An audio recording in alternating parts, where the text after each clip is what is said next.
aussi. Il y a toutes les formes possibles, Ouais. toute liberté en art, hein, toute licence en art.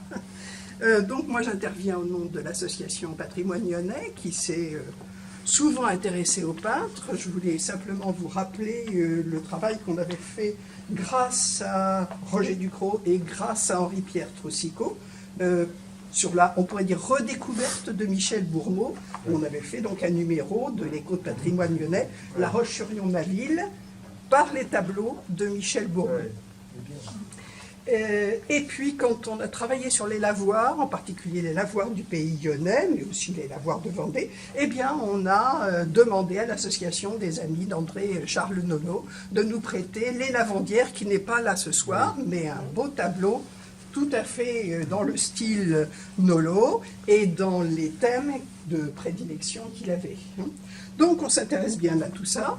Et là, c'est un plaisir que, non pas de découvrir, parce que beaucoup le connaissent, bien entendu, mais de découvrir dans cet ensemble où il y a à la fois sa patte, en effet, la matière, les thèmes, mais en même temps la diversité.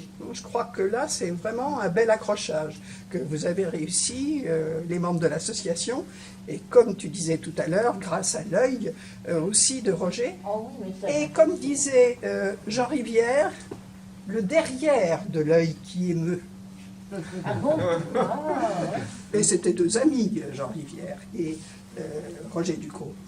Donc ce soir, il ne peut pas être là, mais c'est vrai qu'il aurait pu commenter à la fois l'évolution, et pas seulement à travers les clichés le Vlaminck vendéen, ou le Gauguin vendéen, parce que là, juste, c'est plutôt du Gauguin, ou l'école de Barbizon, parce que là, on arrive à des douceurs à la Corot. Bon, mais non, c'est du Nolot.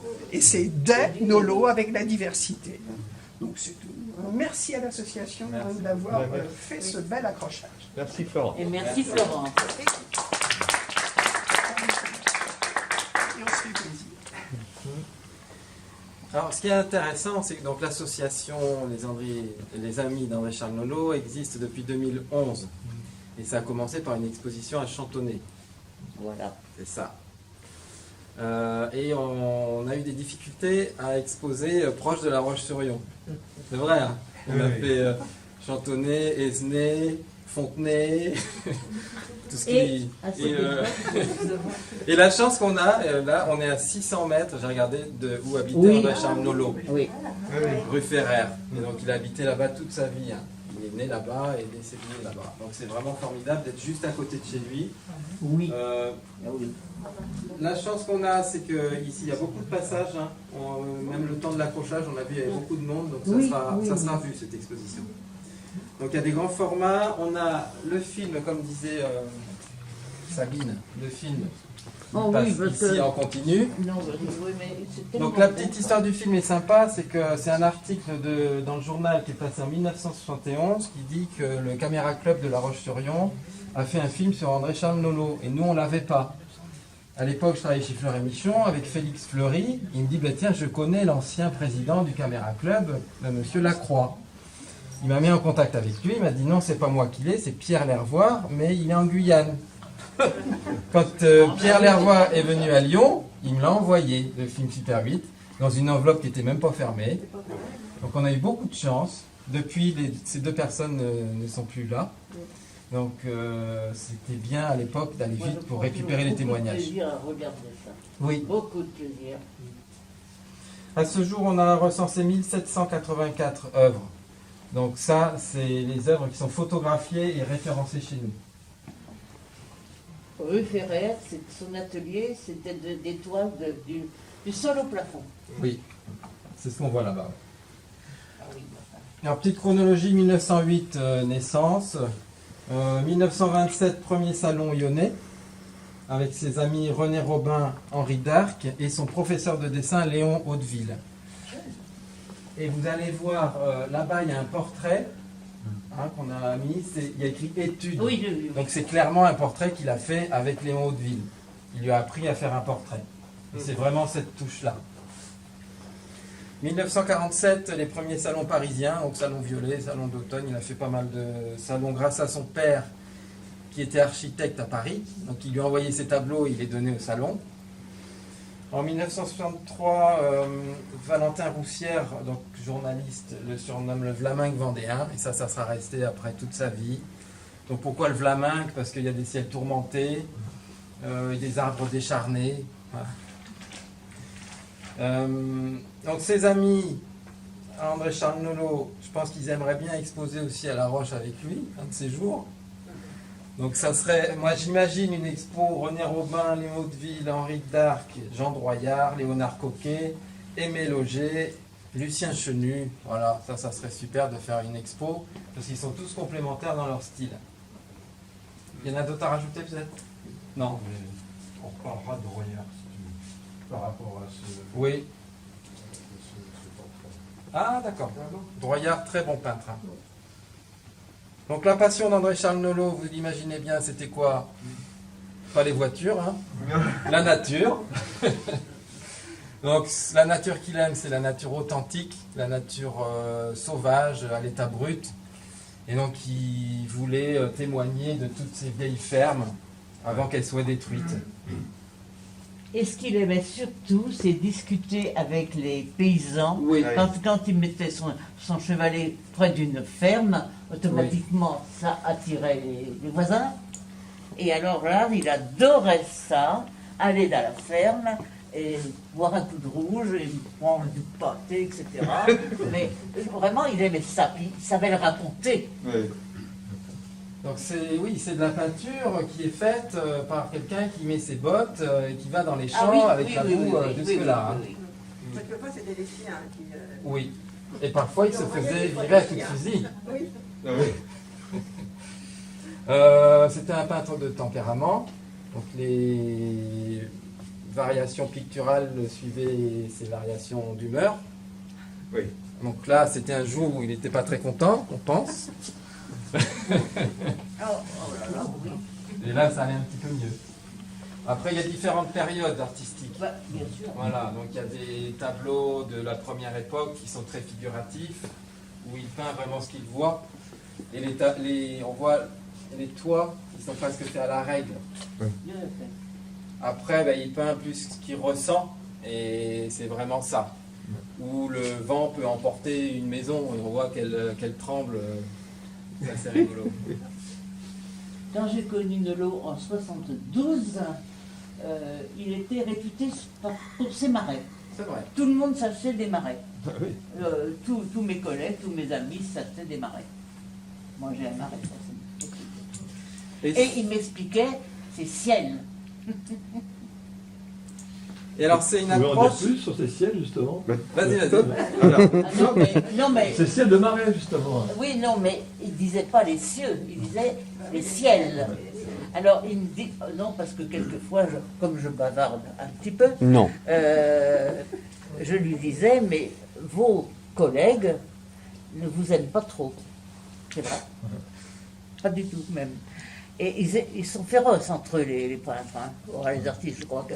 Et alors il me disait, ils sont jaloux de moi. Ça, j'en étais sûre. Puis il me disait, ils n'ont pas compris mon truc pour les ciels. Alors je trouvais ça. J'y pense tout le temps quand je vois ces ciels. Pas celui-là, pas celui-là, pas celui-là. Alors moi je pourrais passer 2 heures à vous expliquer les tableaux, parce que j'ai des anecdotes sur chaque tableau, quand il a été fait, est-ce qu'il y a un carnet de croquis. Bien sûr, bien sûr, bien sûr. Les intérieurs vendéens, ça vous intéresse beaucoup. Mais c'est rigolo parce que moi je sais l'histoire d'un de ceux-là. Il était chez quelqu'un, et il a trouvé que l'intérieur était joli, il n'avait rien pour faire un croquis, il lui a emprunté une enveloppe, il a fait un petit crowbar sur une enveloppe, Il dessinait partout. et de ça, il en a fait un tableau. Ben oui. Voilà. Donc nous, on a l'enveloppe à la maison. Chez lui. Chez lui. Chez lui. Oui. Donc tableau d'atelier. Là. Oui. C'est une approche paysagiste, hein, Nolot. Contrairement à Henri Simon ou Mille Sandeau. Mille Sandeau et Henri Simon, c'est vraiment les conditions de vie de l'homme qui les intéressent, les us et coutumes. Là, on n'est pas du tout là-dessus. Il y a quelques personnages, mais c'est plus la nature qui l'intéresse. Il a peint beaucoup. Alors, c'est Roger Ducrot qui dit souvent, si on veut savoir comment était la Vendée dans les années 60-70, il faudrait étudier les tableaux de Nolot. Oui. Effectivement, il a peint des paysages qui n'existent plus. Je Non, pense par exemple. à la ferme du Pont de la Boucherie, Saint-André-d'Ornay qu'il a peint 2 fois et qui n'existe plus. Moulin-Fray qu'il a peint tout un tas de fois maintenant, c'est le quartier de la Vigne Rose. Ça a bien changé. Ouais. Donc on a des croquis de Moulin-Fray, on en a partout, hein, c'est magnifique.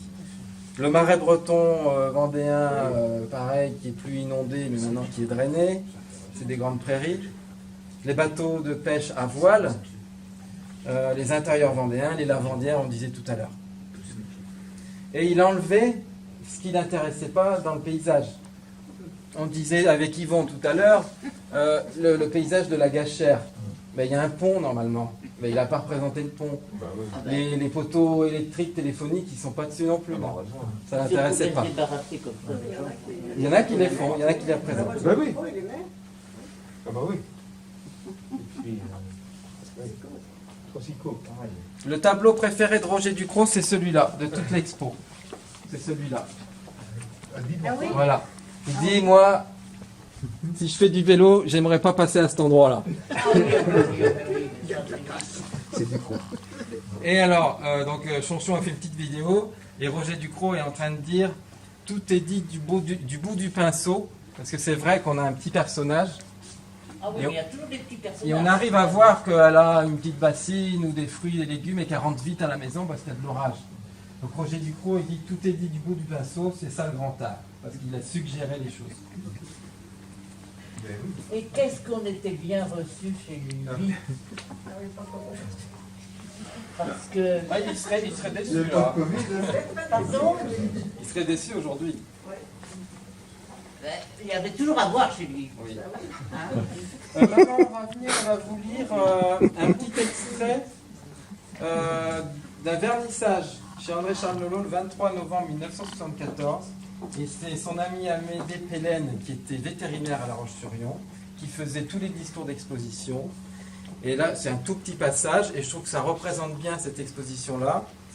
L'exposition, ça s'appelait « Images de chez nous ». Alors, Nolot pénètre les causes secrètes des choses. Que se passe-t-il derrière les volets de cette métairie au toit effondré? Il y a peut-être un vieillard terrassé par une vie de labeur, peut-être une veillée dont nous percevons les rires et les chansons à ripouner d'une jeunesse ardente. Au milieu des froides étendues grises du marais de Mont, entendez-vous souffler le vent de noroît? Le ciel est-il dans l'eau ou l'eau dans le ciel? Voilà. Merci maman.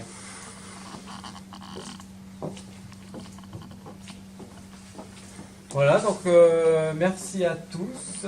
Moi je suis disponible s'il y a des questions sur l'association, sur les tableaux. Voilà.